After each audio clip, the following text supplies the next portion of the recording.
Pada kesempatan kali ini kami akan membahas tentang keselamatan dan kesehatan kerja atau disingkat dengan K3. Pada sebagiannya kami akan membahas tentang arti lambang K3, tujuan dari K3 dan piramid kecelakaan kerja. Lambang K3 atau yang biasa disebut keselamatan dan kesehatan kerja.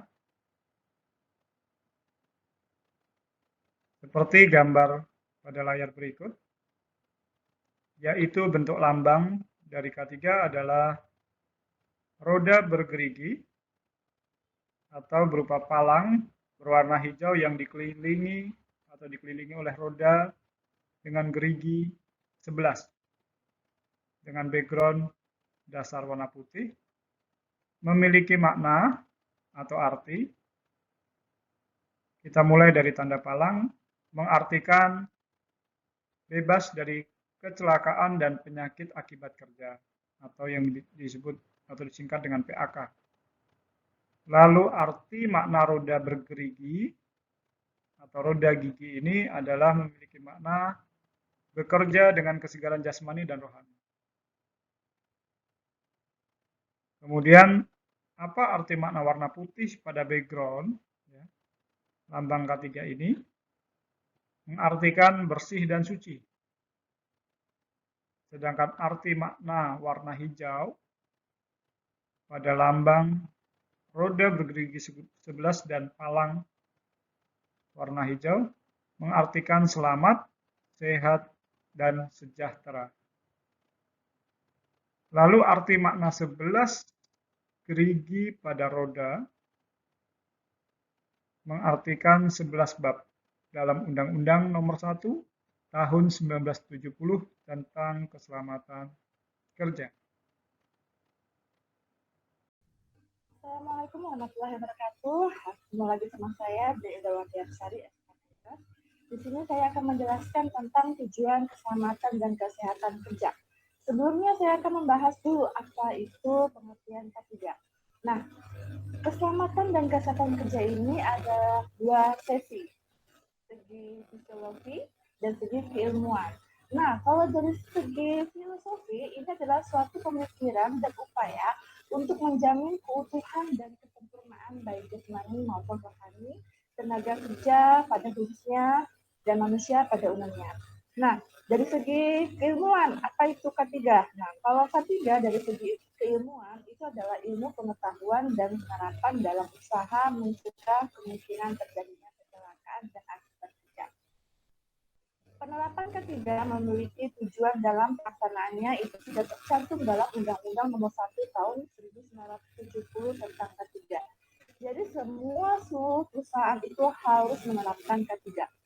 Adapun tujuan dari keselamatan dan kesehatan kerja ini adalah yang pertama, melindungi dan menjamin keselamatan tenaga kerja dan orang lain bekerja.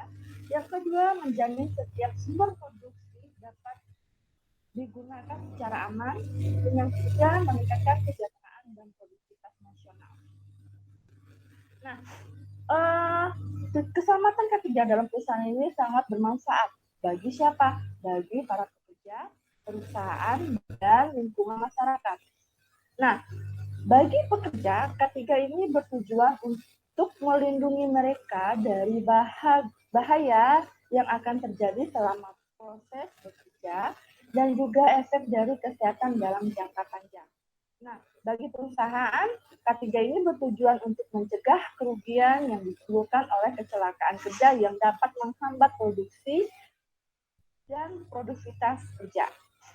Nah, sedangkan bagi lingkungan masyarakat, K3 ini bertujuan untuk mencegah timbulnya dampak negatif dari alat dan sebuah produksi yang berasal dari perusahaan.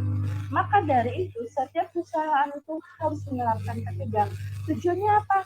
Untuk meningkatkan kesejahteraan dan produktivitas kerja para pekerja sehingga perusahaan pun menjadi aman dari kecelakaan dan penyakit akibat kerja. Begitulah materi yang dapat saya sampaikan dari tujuan keselamatan dan kesehatan kerja. Wassalamualaikum. Kecelakaan kerja menggambarkan statistik urutan rangkaian kejadian yang terjadi menuju satu kecelakaan kecelakaan fatal, kematian dan cacat permanen. Untuk lebih jelas kita akan melihat piramid kecelakaan kerja. Setiap terdapat satu kejadian kecelakaan fatal, baik kematian maupun cacat permanen, maka di dalam satu kejadian fatal tersebut terdapat 10 kejadian kecelakaan ringan dan 30 terjadinya kecelakaan yang menimbulkan kerusakan aset, properti, alat, dan bahan, serta 600 kejadian near miss atau hampir celaka sebelum terjadinya satu kecelakaan fatal tersebut. Piramid kecelakaan tersebut menggambarkan bahwa untuk mencegah kecelakaan fatal di tempat kerja, maka harus terdapat upaya untuk menghilangkan dan mengurangi kejadian hermis atau hampir celaka di tempat kerja, sehingga probabilitas menuju kejadian kecelakaan kerja fatal dan kejadian yang sebelumnya menuju adanya satu kejadian fatal dapat dikurangi, bahkan tidak ada sama sekali. Sekian.